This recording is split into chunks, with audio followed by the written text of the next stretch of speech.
C'est pas parce que ton forêt il perce plus qu'il est forcément mort. Ça, par exemple, c'est un forêt qui a grandement besoin d'être affûté. Tu peux voir que le coin des arêtes de coupe il est complètement défoncé, que la géométrie elle est pas bonne.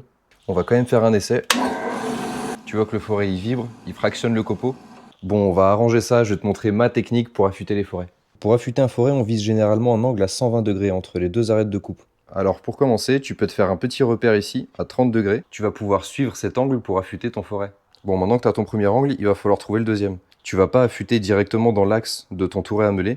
Tu vas poser ton doigt pour surélever légèrement ton forêt et pouvoir avoir un angle de dépouille juste ici. Ce qui est très important aussi, c'est que ton arête de coupe soit absolument parallèle à l'axe de rotation de ta meule. Et maintenant, tu peux affûter ton forêt. Tu retires autant de matière d'un côté que de l'autre. Le plus important, c'est que les deux arêtes de coupe soient absolument symétriques et de la même longueur. Tu n'oublies pas de refroidir ton forêt maximum toutes les 10 secondes. Bon, une fois que ça c'est fait, tu devrais obtenir quelque chose qui ressemble à ça. Et sauf que là, ton forêt, il est toujours pas prêt à couper. Et maintenant, le but, ça sera de couper le talon du forêt. Et donc pour ça, tu reprends la même position, mais avec beaucoup plus d'angle. Là, ton forêt est déjà opérationnel. Mais par contre, tu pourras pas percer directement des trous avec ce forêt-là. Et pour pallier à ce problème, tu vas réduire ce qu'on appelle l'âme du forêt à la plus petite section possible. Tu vas utiliser le coin de ta meule pour réduire l'âme au minimum possible. En fait, tu vas dupliquer les arêtes de coupe.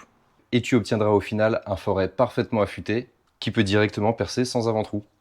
Allez, on fait quand même le petit essai. On met une petite goutte d'huile. Tu peux voir deux longs copeaux qui se forment, ce qui est très bon signe. Ça veut dire que nos arêtes de coupe sont parfaitement symétriques et que le forêt travaille parfaitement bien.